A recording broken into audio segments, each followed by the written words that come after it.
Hadirin yang dirahmati Allah Subhanahu wa taala, khatib mewasiatkan kepada diri khatib pribadi dan kepada jemaah sekalian agar kita senantiasa meningkatkan takwa kita kepada Allah Subhanahu wa taala dengan sebenar-benarnya takwa.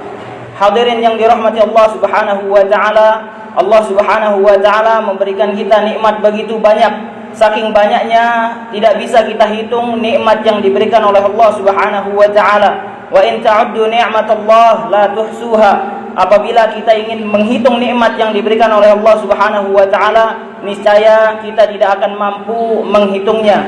Nikmat yang diberikan oleh Allah Subhanahu wa taala ada begitu banyak di dunia ini. Ada begitu banyak hal yang menghiasi dunia ini yang tentunya merupakan nikmat yang diberikan oleh Allah Subhanahu wa taala, merupakan karunia yang diberikan oleh Allah Subhanahu wa taala. Tentunya untuk menguji kita apakah kita bisa mensyukuri nikmat Allah Subhanahu wa taala, apakah kita mampu mensyukuri nikmat yang diberikan oleh Allah Subhanahu wa taala, ataukah kita akan kufur terhadap nikmat yang diberikan oleh Allah Subhanahu wa taala. Salah satu cara kita mensyukuri nikmat Allah Subhanahu wa taala ialah dengan memanfaatkan nikmat tersebut ke jalan yang diridhoi oleh Allah Subhanahu wa taala. Misalkan nikmat waktu, kita manfaatkan nikmat waktu untuk beribadah kepada Allah Subhanahu wa taala, maka ini merupakan bentuk syukur kita terhadap nikmat yang diberikan oleh Allah Subhanahu wa taala. Allah Subhanahu wa taala telah menceritakan di dalam Al-Qur'an bagaimana ketika Nabi Sulaiman mendengar kabar bahwasanya ada satu kaum yang dipimpin oleh seorang ratu, yang dimana ratu tersebut beserta kaumnya menyembah matahari. Kemudian Nabi Sulaiman bertanya kepada kaumnya, siapakah yang mampu memindahkan singgasana ratu tersebut ke hadapanku?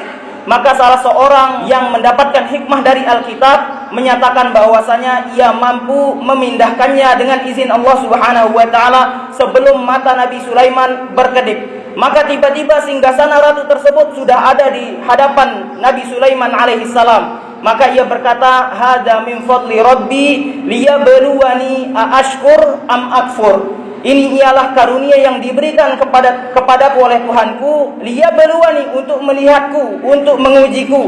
Aashkur, apakah aku mensyukuri nikmat yang diberikan oleh Allah Subhanahu wa taala, am akfur, atau aku akan kufur terhadap nikmat yang diberikan oleh Allah Subhanahu wa taala. Di dalam kalimat ini dapat kita simpulkan bahwasanya karunia yang diberikan oleh Allah Subhanahu wa taala, nikmat yang diberikan oleh Allah Subhanahu wa taala semata-mata untuk menguji kita ketika kita hidup di dunia, apakah kita termasuk hamba yang mensyukuri nikmat Allah Subhanahu wa taala ataukah naudzubillah menjadi hamba yang kufur nikmat terhadap nikmatnya Allah Subhanahu wa taala.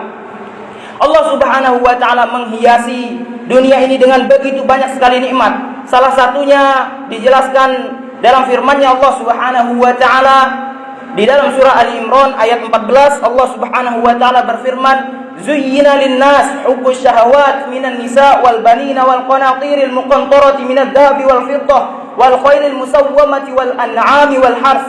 Dzalika mata'ul hayatid dunya wallahu 'indahu husnul ma'ab." Yang artinya zuyyina lin-nas, diberikan, dihiasi bagi manusia hubbus syahwat, keinginan, kecondongan terhadap sesuatu yang mereka inginkan, yaitu berupa syahwat, minan nisa, berupa perempuan, wal banin, berupa anak-anak, wal qanatiril muqantarah, harta yang banyak, minadh dhahabi wal fiddah, dari emas dan perak, wal khailil musawwamah, dan kuda yang dipilih, wal an'am, dan hewan-hewan ternak, wal hars, dan sawah ladang. Dzalika mata'ul hayatud dunya. Inilah yang menghiasi, itulah yang menghiasi kehidupan di dunia ini. Wallahu 'indahu husnul ma'ab, dan tempat kembali yang paling baik ialah di sisinya Allah Subhanahu wa taala, yaitu surga. Dijelaskan di dalam ayat ini bahwasanya Allah Subhanahu wa taala memberikan syahwat kepada manusia, yang syahwat ini disebutkan di dalam ayat ini yaitu ada 6 bagian, ada 6 hal. Yang pertama ialah hubbus syahwat minan nisa, dari perempuan. Perempuan ialah merupakan satu ujian yang besar bagi laki-laki, dan begitu pula sebaliknya, laki-laki ialah merupakan ujian yang besar bagi perempuan.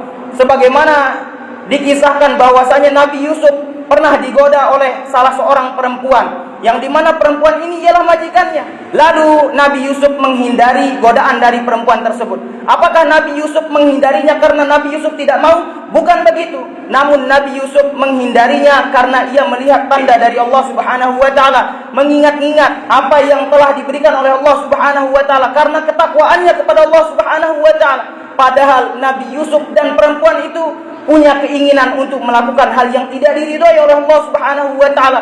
Namun Nabi Yusuf takut kepada Allah Subhanahu wa taala.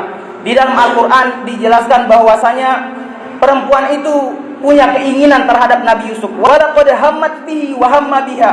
Perempuan itu punya keinginan terhadap Nabi Yusuf dan Nabi Yusuf juga punya keinginan terhadap perempuan itu. Beginilah bagaimana gambaran syahwat perempuan ini. Seorang nabi yang begitu mulia, dimuliakan oleh Allah Subhanahu wa taala, taat kepada Allah Subhanahu wa taala, punya keinginan ketika ada kesempatan. Oleh karenanya Allah Subhanahu wa taala firmankan wala taqrabuz zina, dan janganlah dekati zina. Bagaimana maksudnya jangan dekati zina? Kita berusaha untuk tidak mendekati hal-hal yang dapat mendekatkan kita terhadap zina.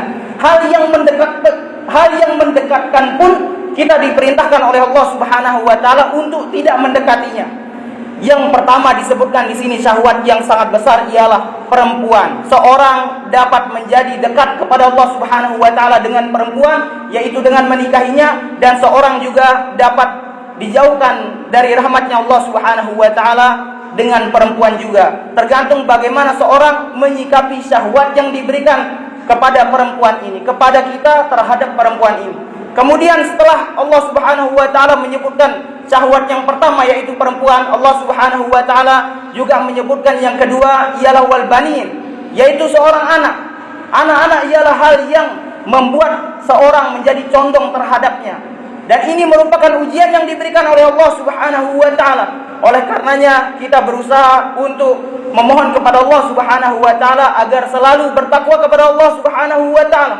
Seorang yang belum memiliki anak tentu punya keinginan untuk memiliki anak, dan seorang yang punya anak ingin agar anaknya menjadi seorang yang dapat dibanggakan. Namun disinilah ujian yang diberikan oleh Allah Subhanahu wa taala pula.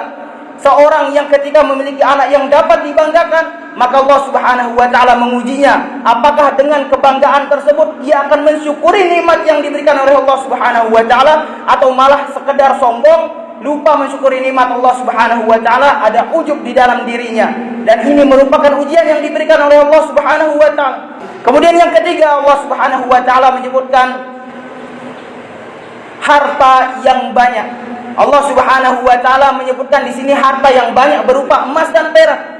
Allah Subhanahu wa taala menjelaskan bahwasanya seorang manusia tentunya ingin memiliki harta yang sangat banyak. Ketika seorang memiliki harta 10.000, ia berandai-andai, bagaimana kalau seandainya aku memiliki harta 50.000? Tentunya aku akan merasa cukup. Namun ketika Allah Subhanahu wa taala berikan 50.000, ia akan mengandai-andai lagi. Kalau seandainya aku diberikan lebih banyak lagi, maka aku akan merasa cukup. Namun ketika Allah Subhanahu wa taala memberikan apa yang dihayalkan, tentunya ia akan terus ingin menambah harta tersebut. Mengapa demikian? Karena disinilah ujian yang diberikan oleh Allah Subhanahu wa taala, syahwat terhadap harta. Kemudian yang keempat yaitu wal khailil musawwamah, kuda yang dipilih. Di sini ulama menjelaskan bagaimana maksudnya kuda yang dipilih. Dikiaskan oleh para ulama bukan sekedar kuda maksudnya, namun hewan-hewan yang dipilih yang terlihat indah di mata manusia. Maka ini juga merupakan ujian yang diberikan oleh Allah Subhanahu wa taala. Apakah kita akan syukur ataukah kita akan kufur? Kemudian setelahnya wal an'am, yaitu binatang-binatang ternak. Ini merupakan ujian yang diberikan oleh Allah Subhanahu wa taala pula, yang dapat meningkatkan ketakwaan kita dan juga dapat na'udzubillah menjauhkan kita dari Allah Subhanahu wa taala. Kemudian yang terakhir disebutkan di sini ialah wal hars, yaitu sawah dan ladang. Dan ini merupakan ujian yang diberikan pula oleh Allah Subhanahu wa taala.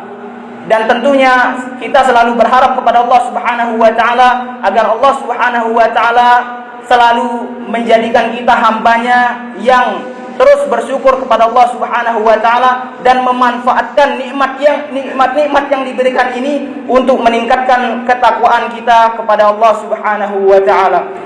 Barakallahu li wa lakum fil Qur'anil Karim wa nafa'ani wa iyyakum bima fihi minal ayati wa dzikril hakim wa taqabbalallahu minni wa minkum tilawatahu innahu huwal ghafurur rahim. Astaghfiru li wa lakum wa lisairil muslimin min kulli dhanbin wa khati'atin innahu huwal ghafurur rahim.